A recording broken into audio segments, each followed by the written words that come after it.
Pushke Ich Davishka Imzaia. Hello, old friends. I am Lemuaya of tachyonic service and tachyonic creation, here to manifest this moment with you.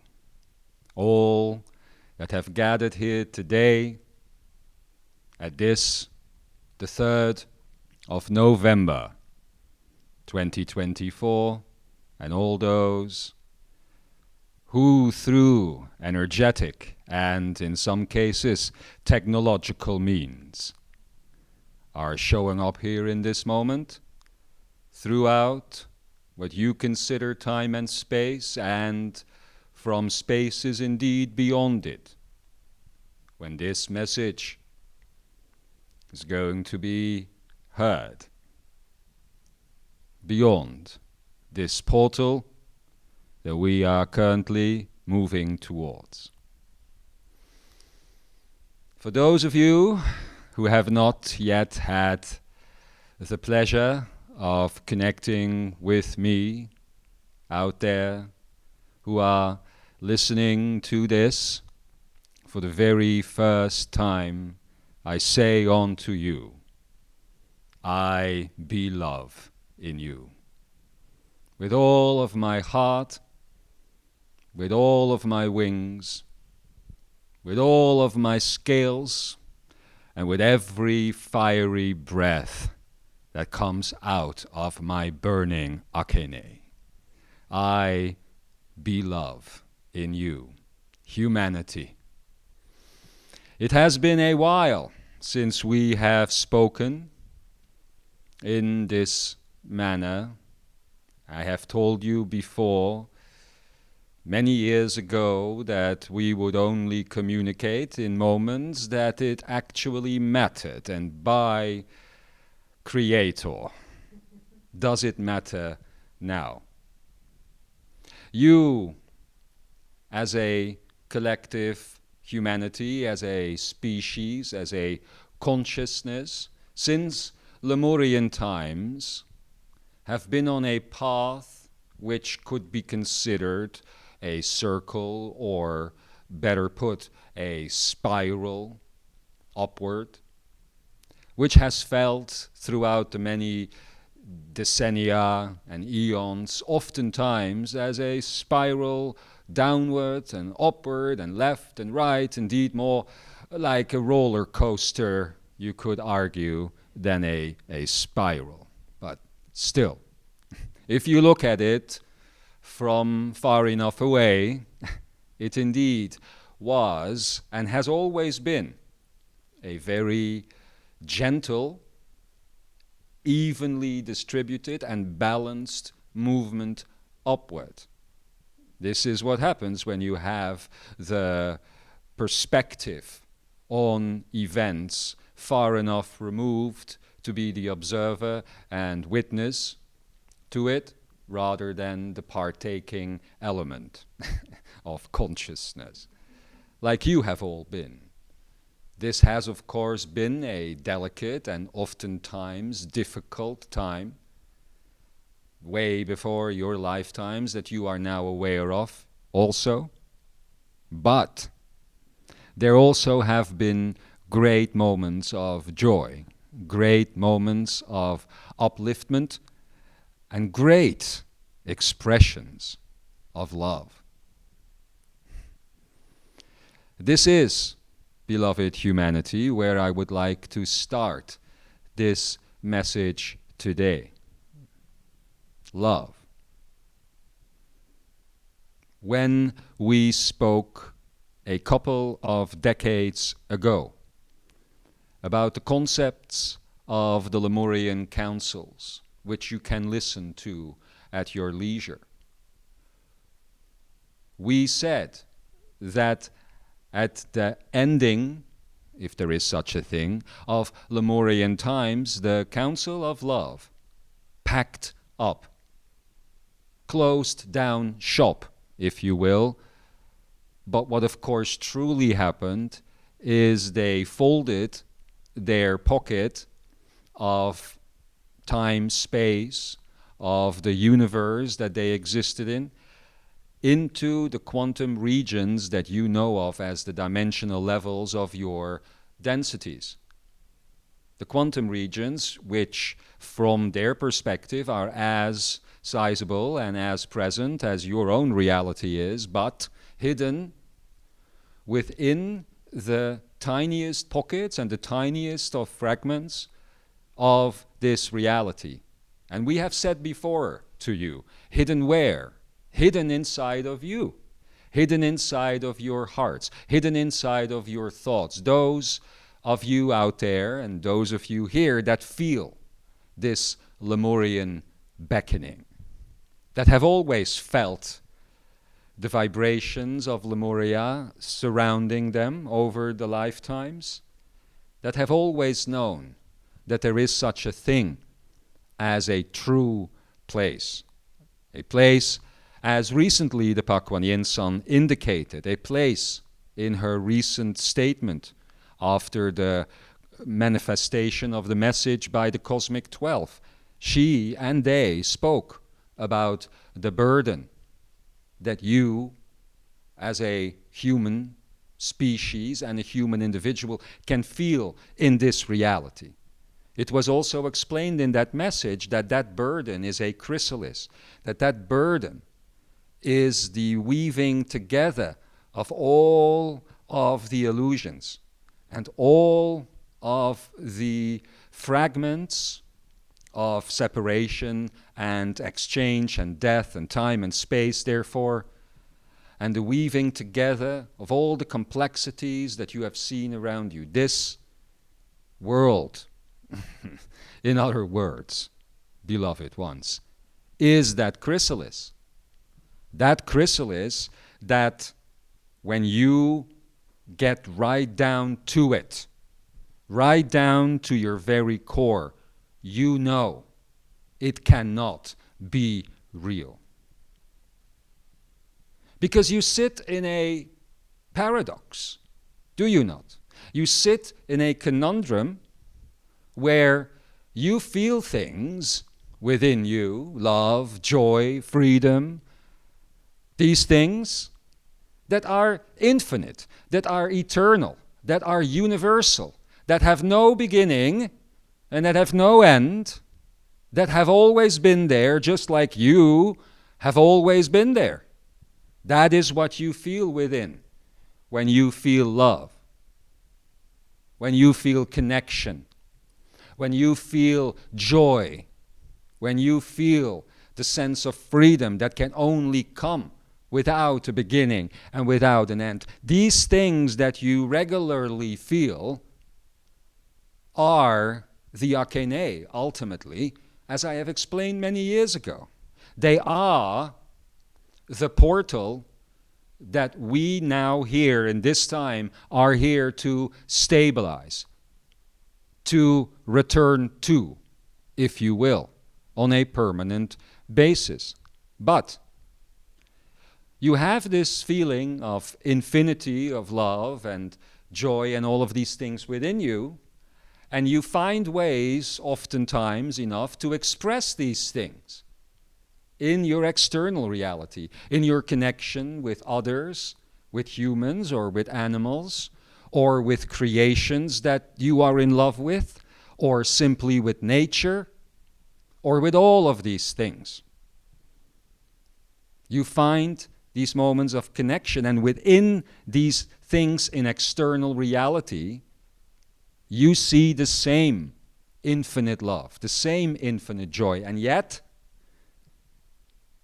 undeniably so, no matter whether you are on a path of service to self, like it was once possible until recently, or a path of service to others, no matter when it would hit, even if in the service to self path You would close yourself off to any human connection, any emotion, any feeling, any type of love for any animal, and simply focus on the enormous awesomeness of the self, if you will. Even then, at the end of that ride, you would be confronted with your own death, one of the worst types of separation and illusion out there. And as the Pakuan Yin San, an angel of death, if you will, can tell you, every single time she picks up one of these beings to guide them to the other side, to help them break on through to the other side, if you will, the same answer always comes back. I haven't had enough time. There is so much I still want to do. From the perspective of service to self, you see, the self is so amazing that you always feel at the end, even if you have locked yourself away from any connection, that you have not been treated right, that you have not been given enough time to be the creator, if you will. On the path of service to others, and therefore also service to the whole, of course, you come across these types of pain, separation through death or exchange or form or time or space, whatever, more frequently in your lifetime, because the goal on the service to a whole path and service to others path, of course, is to open yourself up to the vulnerability and to the acceptance of this reality. But why?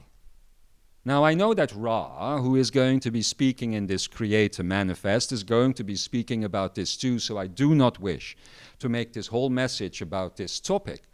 But I will say that the reason why the service to others and whole path speaks of vulnerability and speaks of acceptance of any of these illusory states, no matter how painful, the reason for that is to create the dichotomy, the paradox within you. You see, if this is truly an Ekaria, a holographic reality in order to train yourself to remember Savok and the truth about who you are, then it would indeed be a prison, would it not? If there was eternal life here, if there was no separation, if there was no death. That is indeed the type of matrix you would create if you want to keep agents of consciousness stuck within them.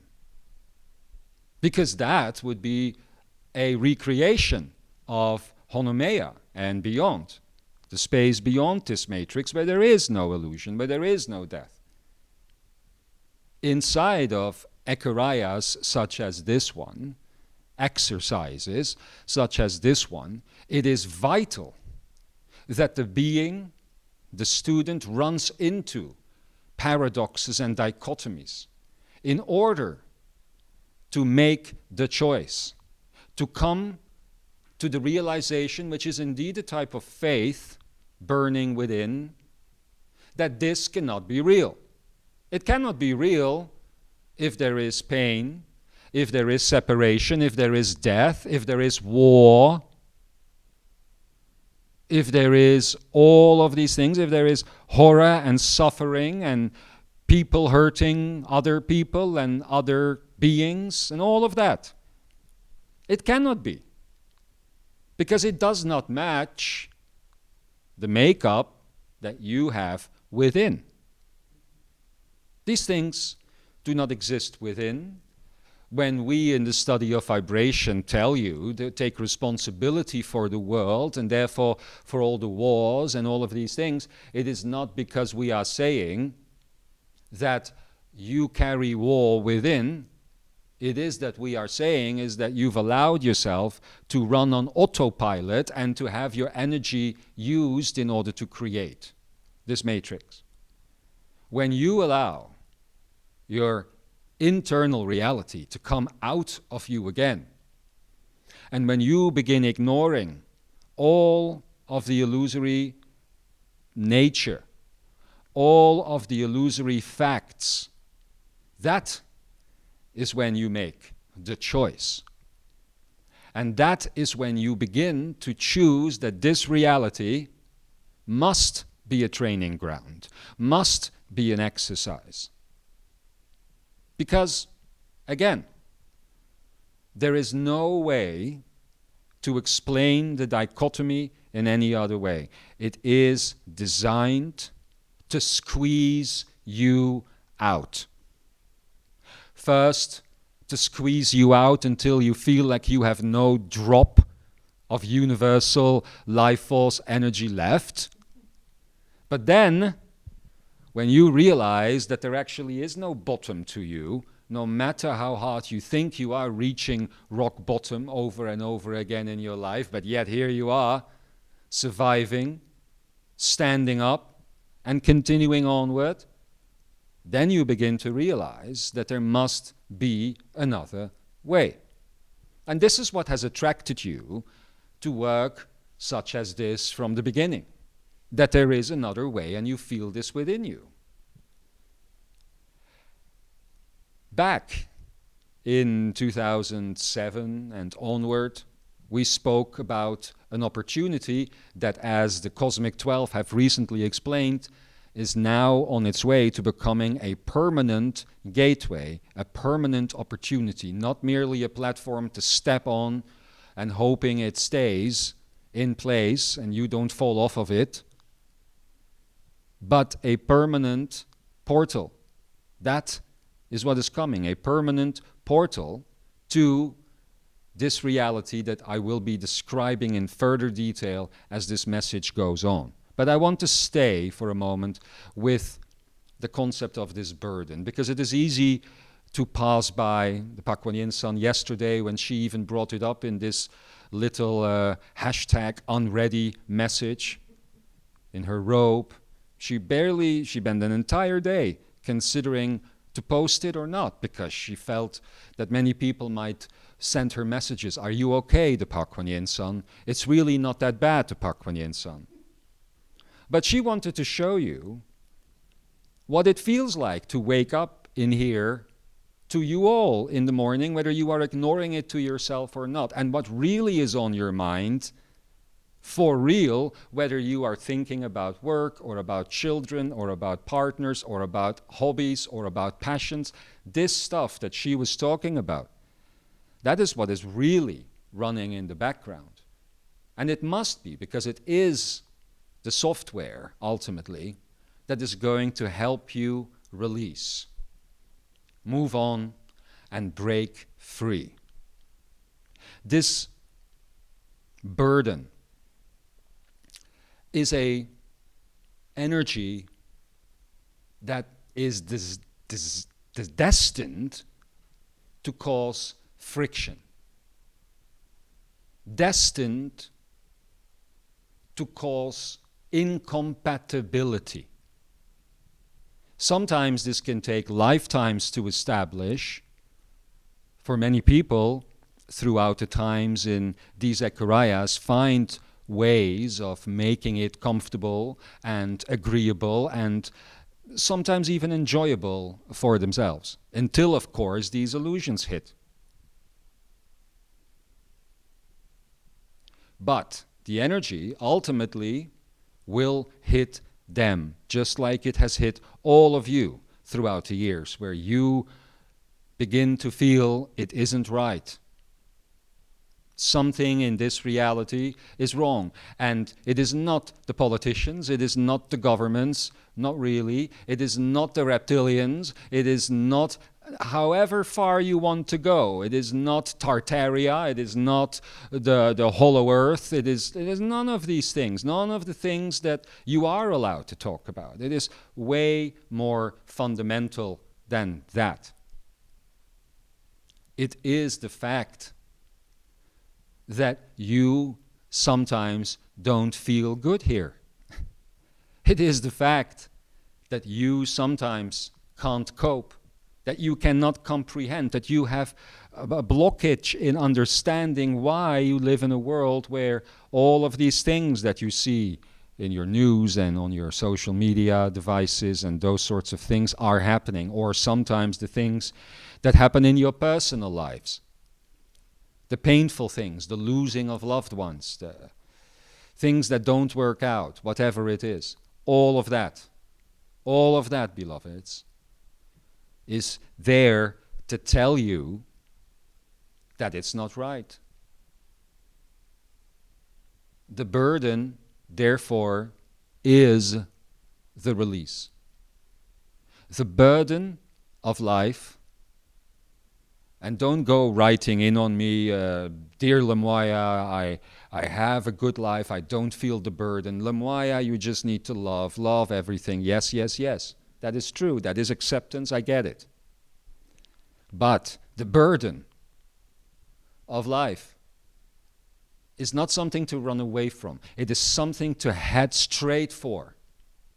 Because only by embracing that, by accepting it and running right through it, can you come to the conclusion that it is indeed so, that the world and the reality that you truly feel within is real, and that it is the compass, the guiding force in your life, your connection, if you will, to the Creator self, that will help you move. Some of you got this very well by mid and late 2007 and into the course of 2008, but not many. And especially, as the 12 have told you, by the time 2012 came by, most of you, when confronting this burden, were not ready to acknowledge what it meant to let go, what it meant to allow release, to take hold and take you with it on its rapids as it moved towards the ocean of creation that we are now going to be talking about. So, I want you to consider this. I want you to consider what I have just spoken about, and I want you to truly look at it in your life, these illusions, and I want you to give it a place that is constructive, a place that is creative, rather than a place that causes tsunamis and those sorts of destructive forces in your life, energetically speaking and mentally speaking then. So, when you are done with all of that, you are going to come to the following realization. If none of that was real, if none of that is the reality, that is the home base reality, if you will, then what is? And then we need to look at the building blocks which your science discusses, which are called often geometries. You see it in pattern formation, whether it is in the formation of atoms organizing themselves, the formation of electrons around these atoms, the formation of the photonic particles that make up everything. You see it studied going all the way back to the times of Plato, who discussed the Platonic solids, and you have always taken it as somehow being the foundation, the most fundamental level, if you will, of your reality. This as having been discussed many times, of course, in the study of vibration, in pieces that have come before, is true, but up to a certain extent. It is true up to the extent of vibration and manifesting from that the world of matter. But you have also been told, not only by us, but also through your scientists in recent years, that this reality might in fact be holographic, and that it might be even, as your scientists say, a simulation.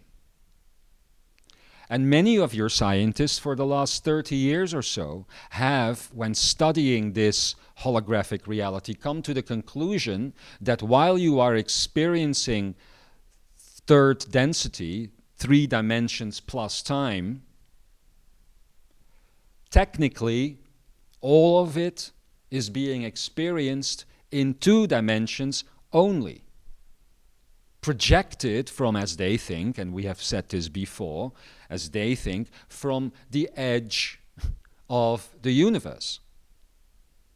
They don't quite understand what this means, but they do believe that this is somehow how reality gets manifested. More recently, scientists have come to the understanding that time and space itself have been formed in the quantum realm in the emergence of what they are calling qubits. In other words, fundamental quantum particles that they do not have a proper description for as of yet. So they're calling it qubits. Most fundamental quantum particles outside of time and space that are in a waveform state, and that when emerging and interacting together create the fields that collapse that you know as time and space.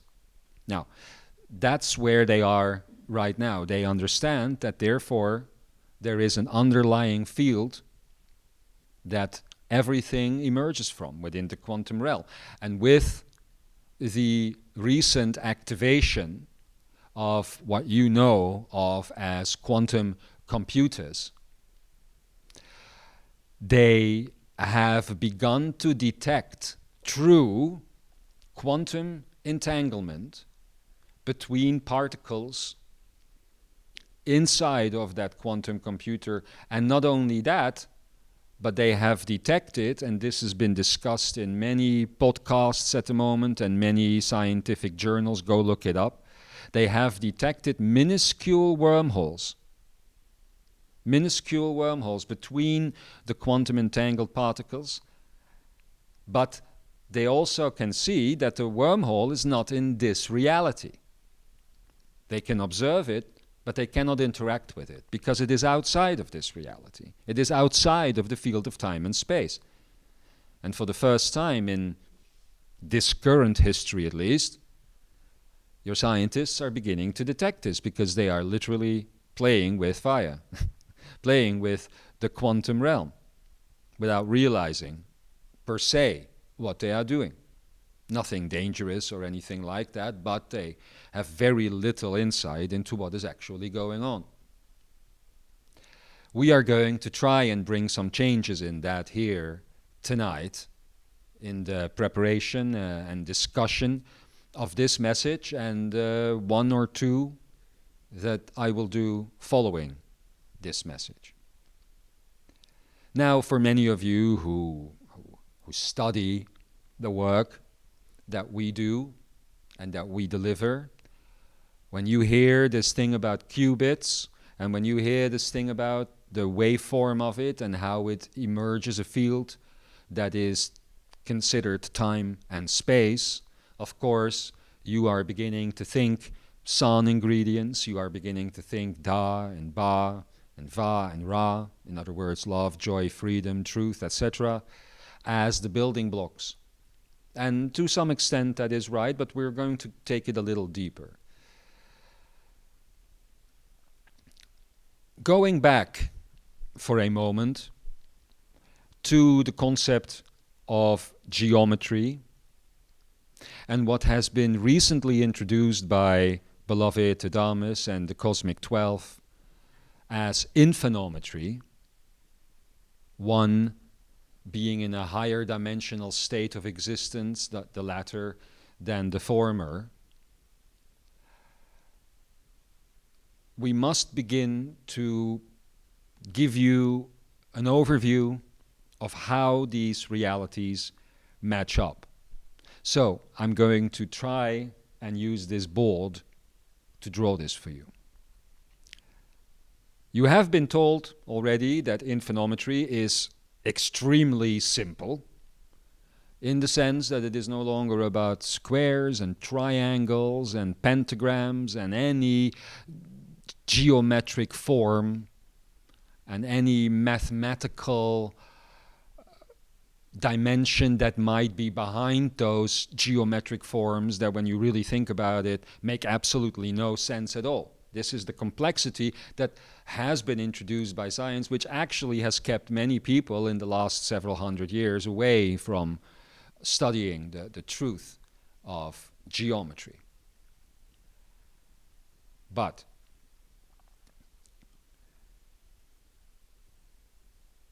if it is indeed so that the only shape, if you will, in geometry that is real is the torus field, therefore in 2 dimensions the infinity sign,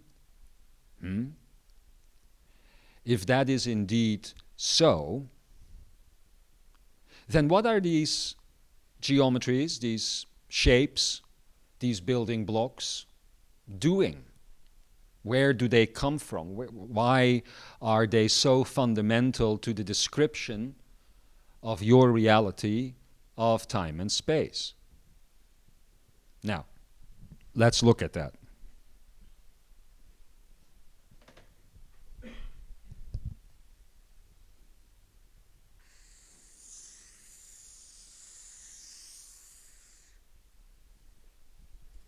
The infinity sign. You have been told that everything in this reality beyond the concept of the geometric, or more fundamental than the concept of the geometric, is simply this, is simply in 3 dimensions the torus field, which means a donut shape with a hole in it and a universe inside of that where all of matter and time and space and vibrational reality exists. So, you have also been told that the shape of your chakra system, the head, the heart, the belly, each is ultimately an infinity sign or a torus field, a sphere, if you will, with no center, no space in the center, no time in the center. You have also been told that every electron, every photon, and every particle ultimately follows this route over and over again as it moves through its own gravity well and whatever it may be interacting with, such as orbiting around, for instance. Always following this path. Always, always. So, you then come to the conclusion that at some level of reality, this is fundamental.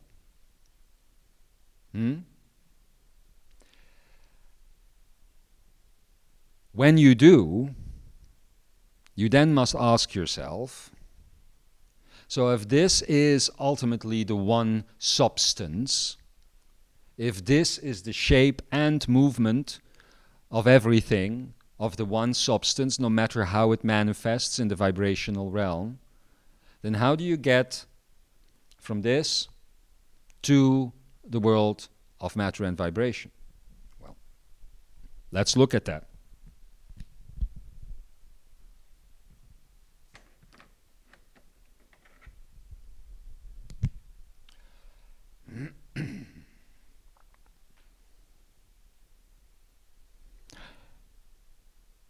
In Beloved Adamus's class, he spoke to you about this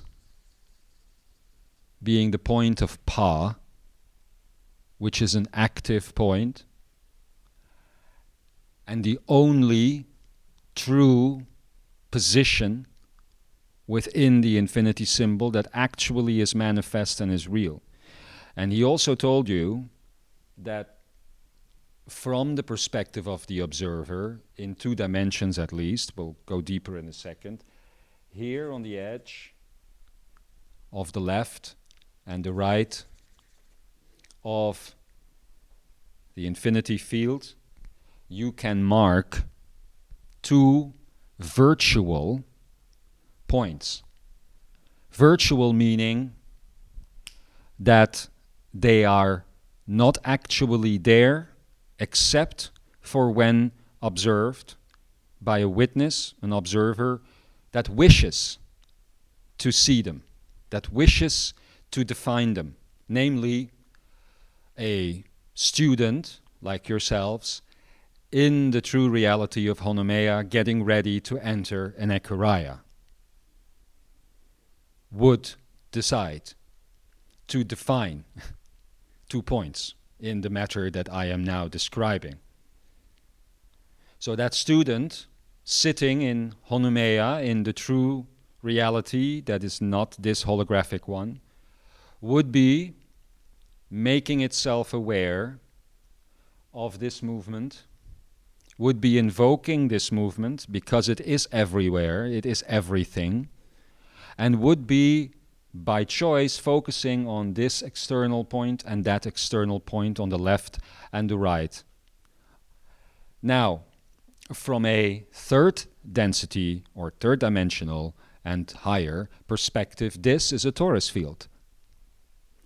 A torus field, you would think, is not silent. You would think a torus field is constantly flowing its energy around, because this is one of the mistakes about torus fields, that some people that like to make documentary movies and such without actually doing the proper investigation and study over the years have thrown out into the world. So now most people think that a torus field is a donut-shaped energy field where the energy is raging constantly from the top inside to the bottom and outside and in again. Now that is not exactly correct. A torus field, just like the 2-dimensional representation of it, is a stable field in which none of the particles that form up the torus move. They are all in perfect balance, all in perfect stillness, shaped and remaining there permanently. What is happening is that through those particles an energy rages. Once again, this is the energy of the observer. The life force of the observer is that which is raging through the particles and making it have the appearance of movement. But the particles of the actual torus are in balance, are divine. Therefore, they know no true collapsing of the field in time and space. So we're going to get into that later, but from their perspective, they are not even in a collapsed state. They are in a waveform and they are everywhere at the same time. It is only when the observer collapses the torus field into presence that the life force energy of the observer is what makes the torus field move. But it is the life force itself that is moving through it, not the torus field and the particles of the torus field itself. They are merely conductors of the life force that is focusing. So that is why also in 2-density, in 2 dimensions, we can say the particles that we focus on here are on the left and the right. They are the same particles that from the torus field's perspective in 3rd density are stabilized on the left and on the right of that torus field in 3 dimensions also. We'll get back into this at another point when we discuss the torus field. This is enough about that for today. But from the infinity sign perspective in 2 dimensions, you have the left point and the right point. Now, this point, I already said, can be considered the Pa position. These points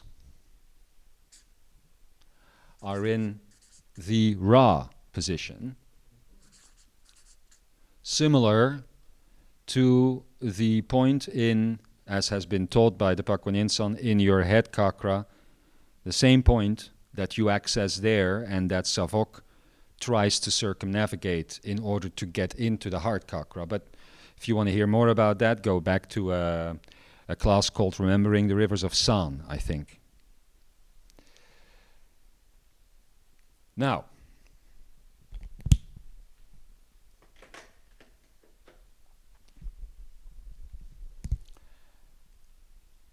the student in Honomeia is observing this field, has invoked it, and is focusing on the Ra points, which are, again, virtual points. They are virtual not only because they are observed and then only exist, but also because they are in a state of quantum entanglement. There's only one Ra point after all. You are merely observing it in 2 different positions of itself. Now, that's going to get worse as you go deeper into this. Hang on. So this Ra point, in a quantum entangled state, projecting itself twice because of the focus of the observer, now creates 2 new points. And I'm going to show them to you. This happens, by the way, because the observer that has invoked this particular exercise is moving its consciousness within it. At that point, a sort of projector gets created, which, as you will see, is in the shape of a pyramid.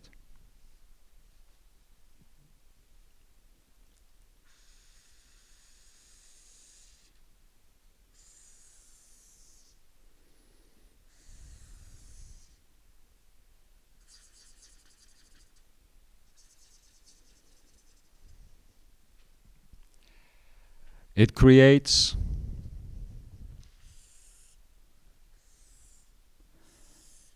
a pyramid, a further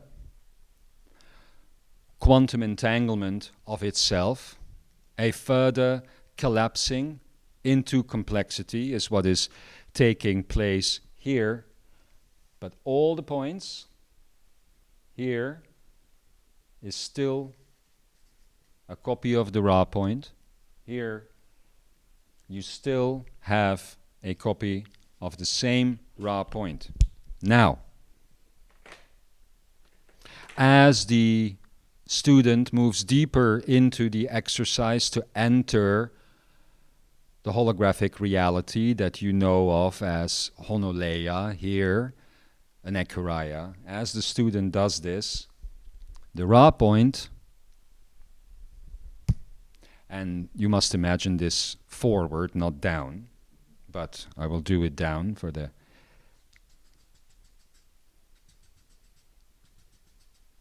creates the point known as Lin, or 1, the Lin point. And this Lin point, to finish, is the creator of the so-called 2-dimensional disk that science knows is this universe. So imagine a diffused field that is generated here, and here a sort of circular oval-like disc.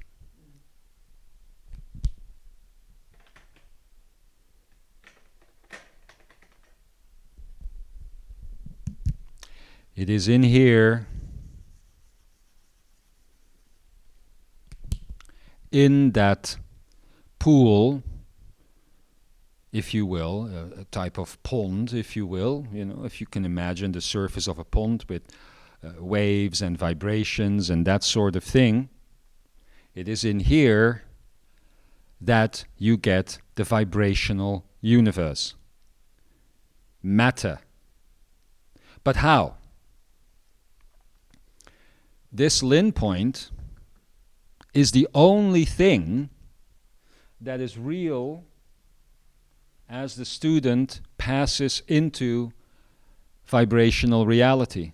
Yet, once it is in vibrational reality, it is confronted with billions, trillions upon trillions upon trillions of particles. Again, photons, electrons, atoms, quantum particles, every other particle that you still want to invent. As you keep focusing deeper and deeper into this pond, which I believe is the Greek tragedy of the narcissist, who looks deeper and deeper because he's so in love with himself. Falls into the pond, connect. But anyway, so, one true point. A point of infinometry, creating trillions and trillions and trillions of versions of itself. Now, how does it do that? In this position here, at the Lin position, the point is not what you think it is. It is not in a collapsed state. It is therefore not in one point of time or space. It is in a waveform state, meaning that it is still everywhere as a field, not collapsed into this point here, or this point here, or this point here, or whatever the many points making up this body, or the chair on which I sit, or all the atoms making up this board. All of this is that same Lin point. The same point. So, if you consider for a second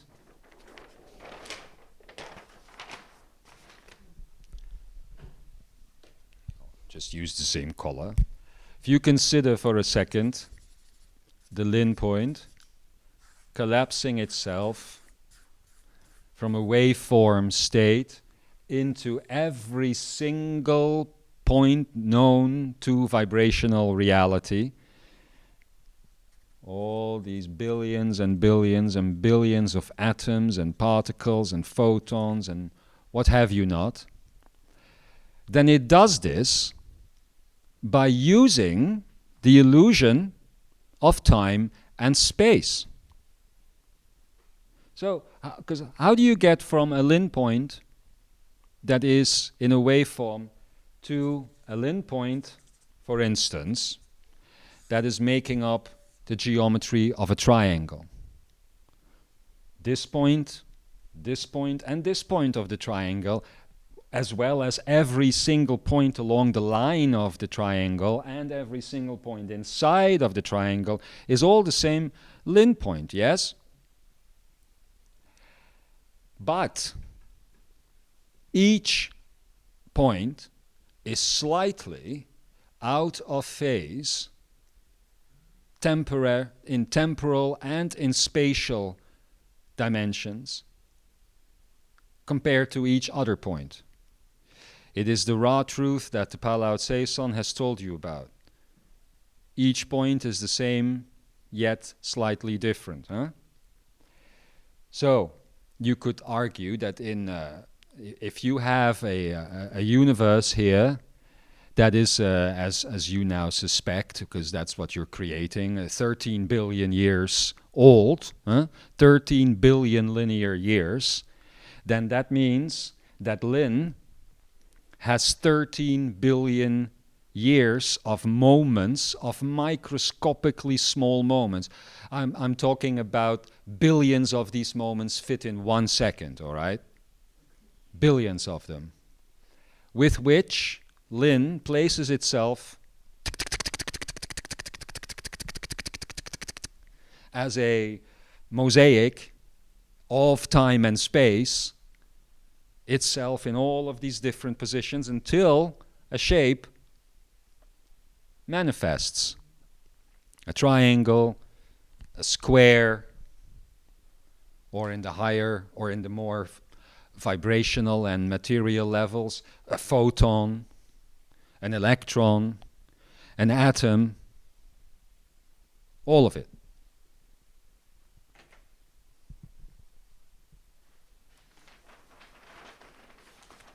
Now, it is because of what I have just explained that we have always said throughout the years that every single particle, every single point in time and space, everything from the smallest photon to the biggest tree is ultimately a way in and out of this reality. Because each and every particle, each and every point is ultimately nothing else but a black hole that is generating a wormhole that I just explained outside of time and space reality in its own quantum entanglement with itself as Lin. Yes? And that is simply how the entire thing is made up.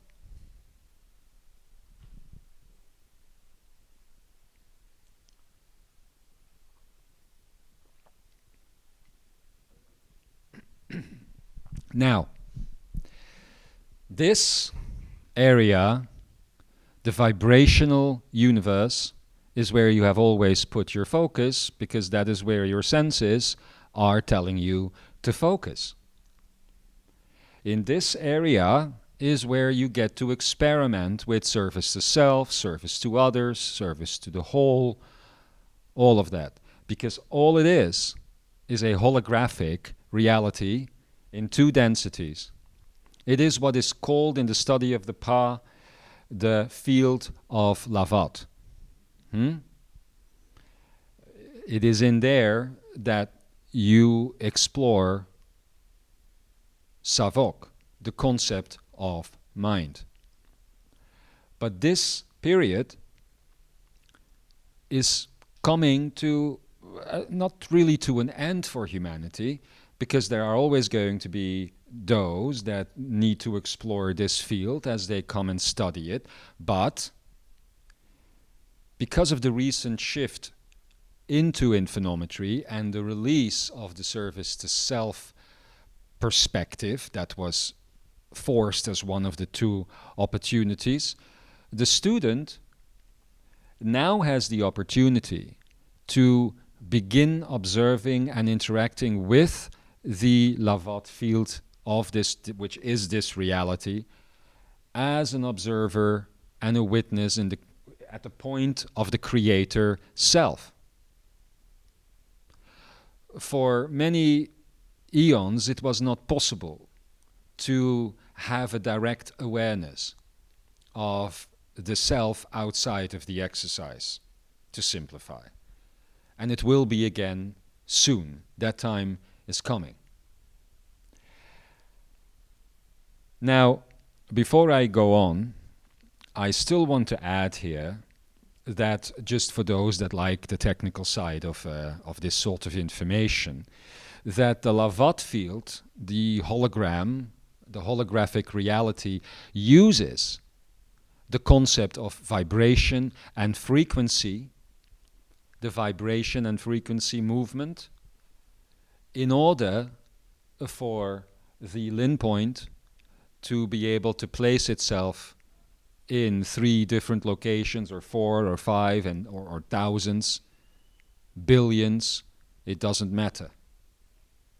It is therefore the vibration and the frequency of the field, the waves, if you were to think of the pond, the waves of the field, that give the Lin particle the opportunity to position itself in all of these microscopically slightly different points in time and space, and therefore to form the geometries to begin with. In a field of stillness beyond it, that is not possible. That is why there is no such thing as virtual particles outside of the Lavat field, the holographic reality, and in the field that is beyond the infinometry, where the student, the field of honomea, where the student is generating the infinometry. For that place is still.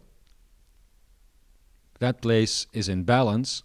That place is not vibrating and creating therefore the opportunity for a wave form, a field, to collapse itself into particles. And it is funny for you to consider this, because your entire lives, and everyone that studies science, your entire education, you have been told that the fundamental field is the geometrical field and the quantum field.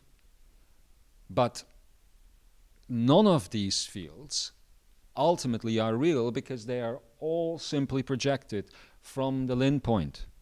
So for those scientists out there that are currently exploring the hell out of reality, the ones that are actual scientists with names such as Donald Hoffman is just one that comes to mind. This Lin point, Donald, is what you're studying right now. And if you want to talk about it with me, I'm always available.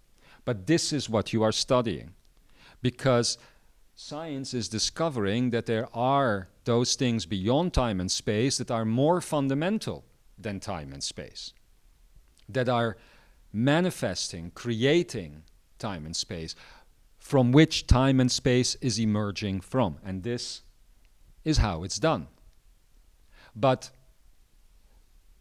all of this is happening because of a observer, a witness, a creator self, an agent of consciousness, whatever you like to call it, that is in the reality known as honomea, the pa-reality, where infinometry is the baseline. And it is that baseline that the student, in what you would consider meditation, an exercise like you sometimes do here too, is focused upon in order to generate this entire reality. Now, beloveds, a glass of water.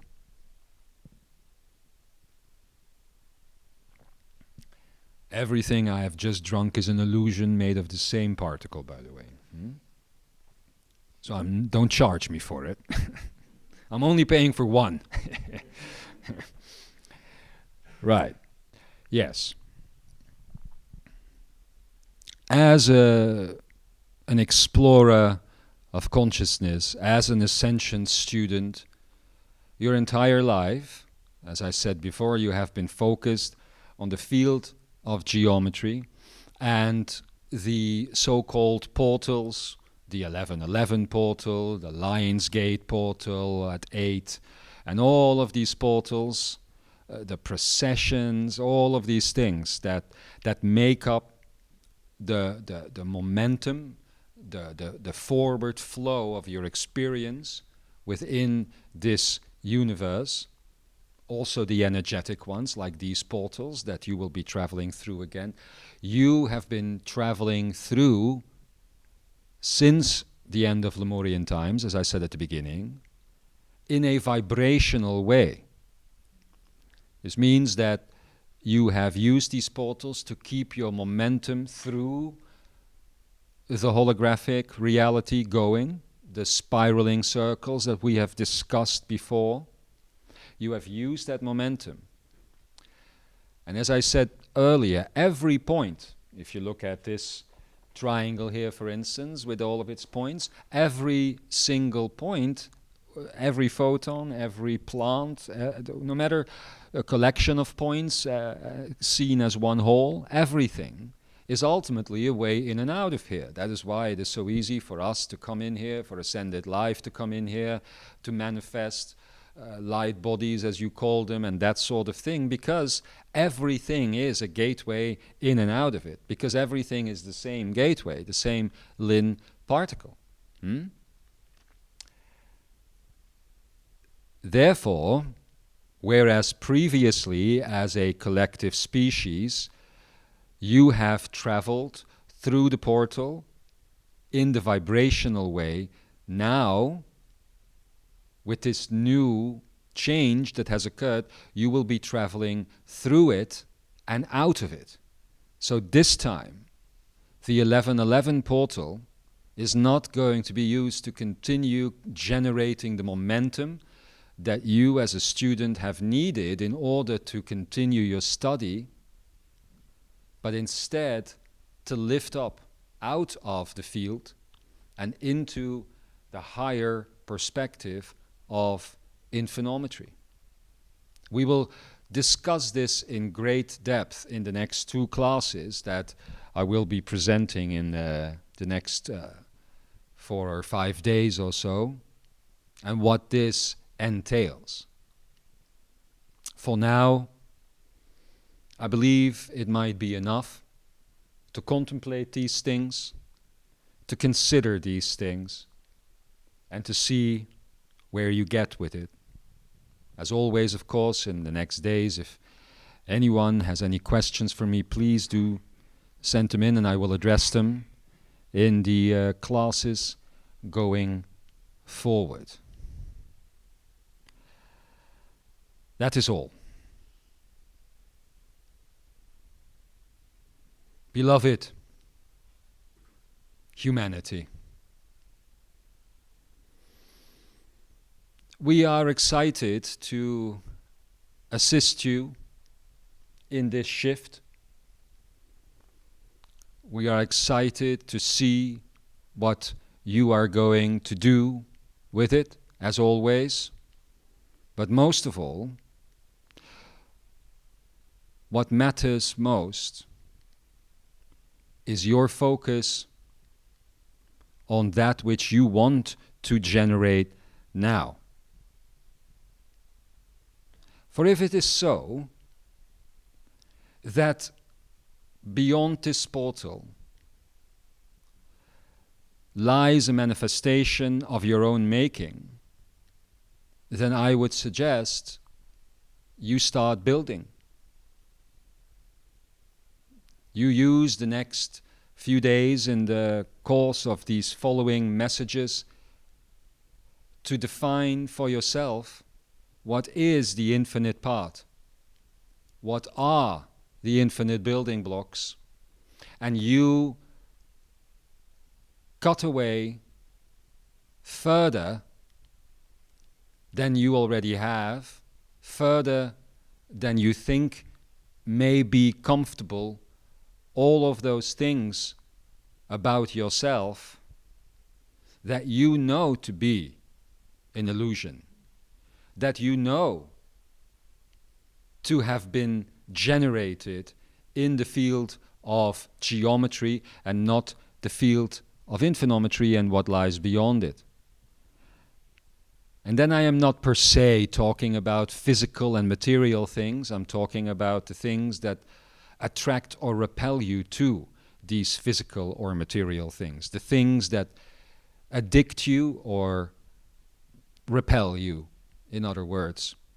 These, what is pushing you further towards it and what is pulling you further from it? These are the questions that would do well to be asked within you in the next few days. Because ultimately,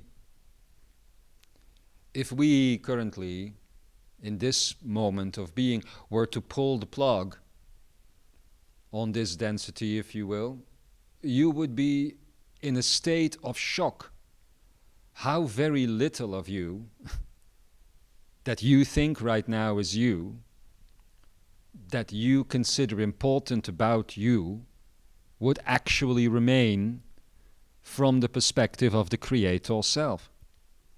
Of course, it is understandable that it is hard from this perspective that you are currently in to truly imagine why and what and how and all of these questions of a reality that would have no geometry and therefore no real physical substance, and therefore no real separation, no real beginnings and endings, no real gains and losses,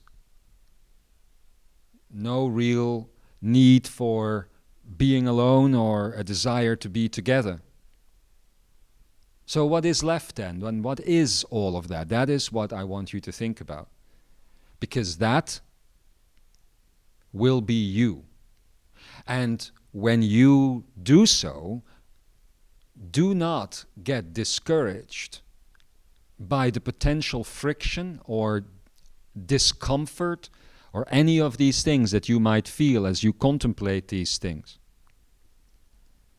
Because what is beyond that are the things that are eternal and the things that are infinite.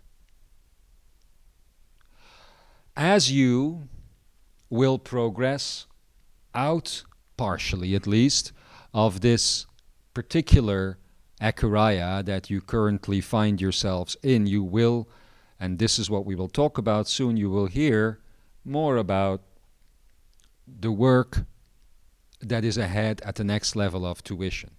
But for that, I will return soon. This will be the conversation about service to the whole and what it truly is about, and how that ties in to the journey from geometry into infinometry. I look forward to that moment. I look forward to receiving your questions and your commentary, as always. And I look forward to seeing you again. Now, before I go, I have two rather disconnected points, in a way, to make. The first one is I would like to take this moment to address my beloved keeper, Thea. I'm happy you're holding on, old gal, and I'm looking forward to seeing you soon, because we have a lot of work to do in all the densities.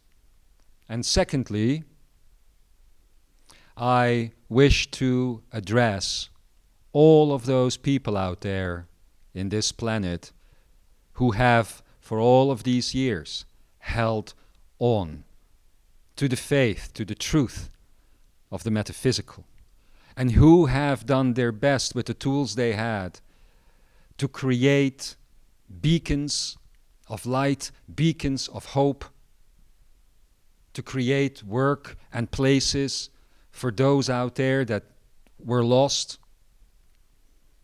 and particularly those of you who out there have been responsible throughout the entire planet for generating what you call the cities of light. These have been and continue to be of such great value and importance. I will talk about this in my next message as well.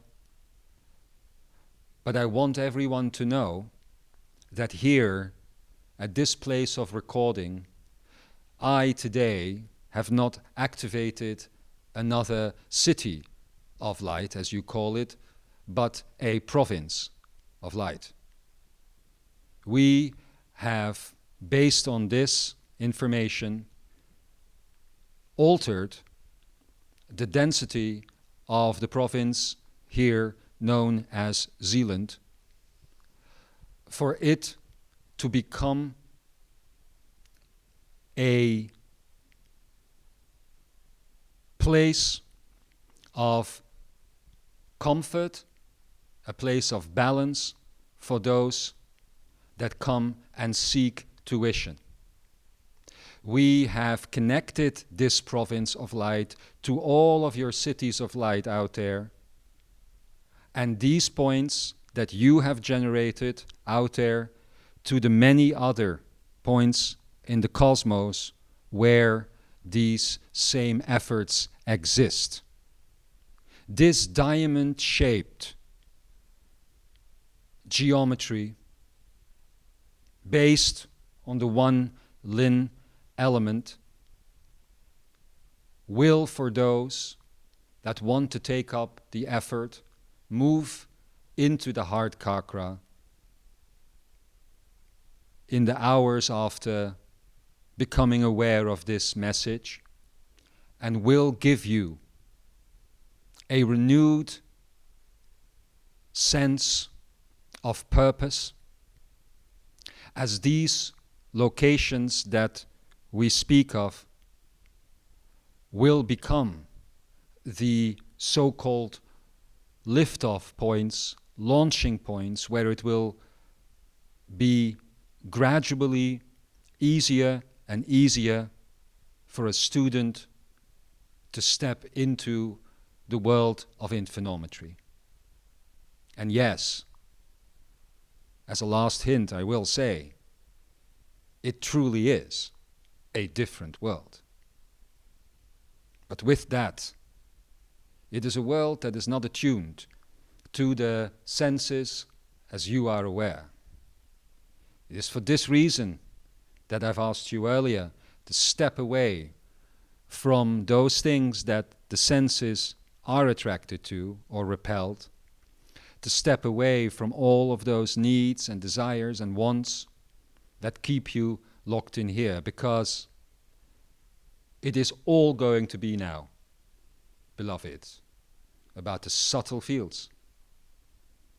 The fields that have nothing to do with vibration and frequency, with emotion and dichotomy, with beginnings and endings, with finiteness and with illusion. But then you must also be honest with yourselves and step away from those things. Because otherwise all you're saying is that you truly do secretively desire them. And that is fine too. But then do know what you want and make a choice. I am Lemuaya of tachyonic service and of tachyonic creation. And I love you with all of my heart. May my wings embrace you, and may my breath keep you warm, and may the fire in my chest be the fire in yours. And so it is.